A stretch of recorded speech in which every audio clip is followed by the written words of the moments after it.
Today I'm going to show you how to make untemplated messages in New Panda using our design features. To get started, we're going to hover over Messages and click Create New Message. System will prompt you as far as which kind of message that you want to create. We're going to choose Make My Own. That's going to bring up the editing features, and there are three different modes. Design mode, which is like a manual mode, HTML mode, for our advanced users, if you either are familiar with writing HTML or somebody has written HTML for you, we are happy to have you use this feature. However, please understand that New Panda cannot troubleshoot your HTML for you, whether you wrote it or somebody else did. We unfortunately need to stay out of that process. Okay, you do use the HTML features at your own risk. But it's very easy to use if you know what you're doing. Just paste your HTML in the HTML mode. You can go over to the design mode and see the HTML rendered. Okay, see what it's going to look like. Also, make sure that you take advantage of our preview feature. This will bring up a little box that shows you really exactly what your message is going to look like. And you may email it to yourself or distribution list. We urge you to take advantage of that. Create a couple of email test accounts, AOL, Hotmail, MSN, Gmail, Yahoo, and send that preview to all your different email clients so that you can see and understand how that message is going to behave in different email clients. And you also want to view those messages on different devices, a laptop, a computer, an iPad, your smartphone, etc. Okay, so that you will know beforehand how your message is going to work in all email clients and devices if you're designing or using your own HTML. Okay, that being said, that is one of the options, as I mentioned. 90% of our users are probably going to use the design mode, however, okay? And so let's just create a message quickly using the design tools. So you can just insert your cursor wherever and start typing.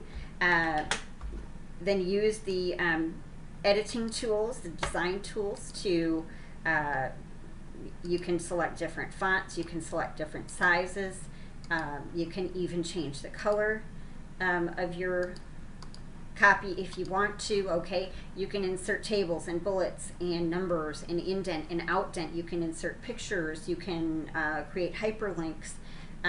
There's just really no limit to what you can do with the design and editing tools. I will now caution you when using images that if you are using an image in your message or as your message, you see that I inserted an image, but this image is full of words, right?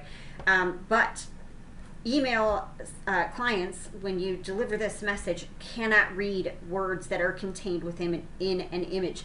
So even if your message is pretty complete in the image that you may be using, you still want to make sure that you add your own text here.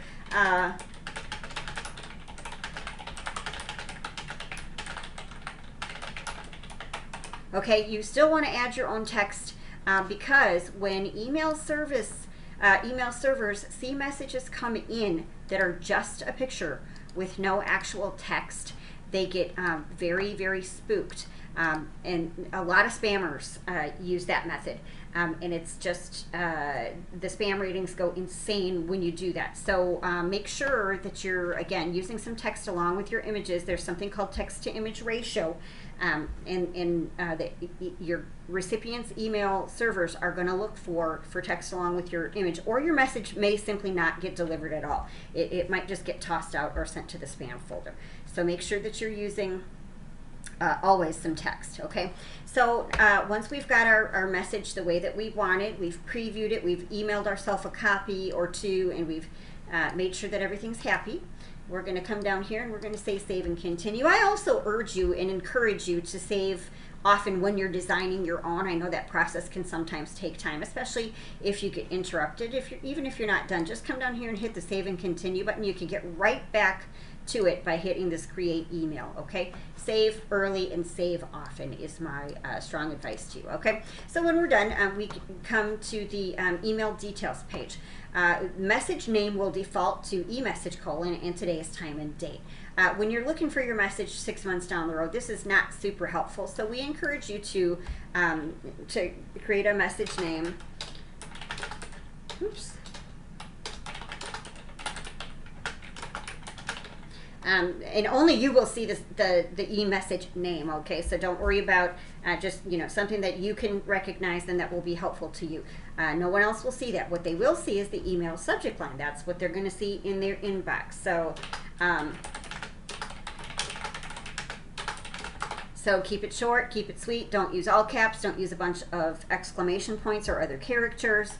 Don't bait and switch. Don't use spammy words like buy now and save or things like that, okay? Just some quick and easy notes about your email subject line, because that is also rated for spam value, okay?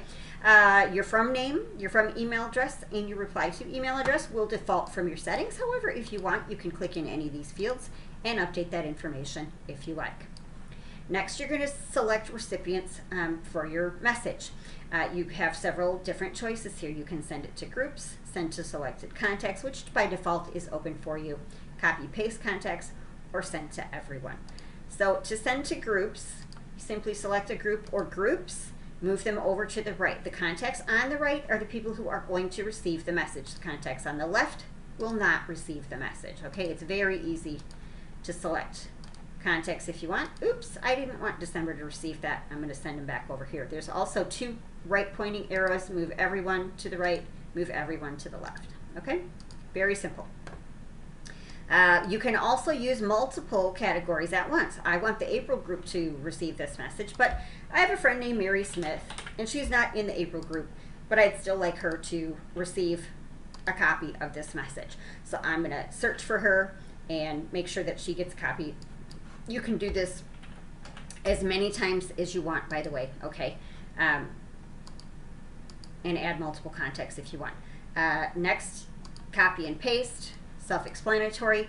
The order in which you can add information in the copy and paste feature is first name, last name, email address, mobile phone number. You don't have to have all that information. For example, we could just say, right, 1 contact record per line, no commas or other punctuation. Just hit return for the next line. Okay, let's say this one I have his name, right? So you can do that. Okay. Then the final option here is to send it to everyone. If you want it to go to everyone, you have to click this little check box. Okay, override settings above, sent to all contacts. Okay, once you've got your contacts selected, you're going to hit save and continue. Now that's going to take you to the create social message page, and if you wanted to, you absolutely could create a social message to go along with your email message. However, that's covered in a separate video, so I'm going to skip it here, okay? 95% of you anyway are simply going to click the schedule and send tab here, and then you've got your scheduling and sending options.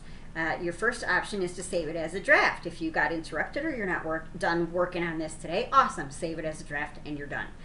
The other thing you can do is send it now, which means now, by the way. If you click send now and then you click save and continue, you really will send the message immediately, and you will not be able to undo or recall that message, as with all other email programs. So make sure that you really mean send now, and then click save and continue.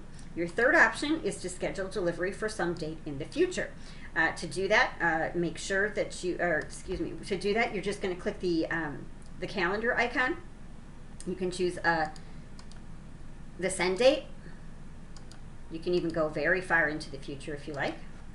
And then you can even specify the send time if you like. Understand that we are located in Louisville, Kentucky, and as such our email servers are located in Louisville, Kentucky, and so the send time will always be Eastern time. So adjust your send time accordingly. If you're in Central, Mountain, Pacific, or some other time zone, just understand that it's going to go at the time you select in Eastern time, okay? And then whenever you're ready, you're just going to click save and continue, and you're on your way. And that is a look at how to design your own messages using New Panda's editing features.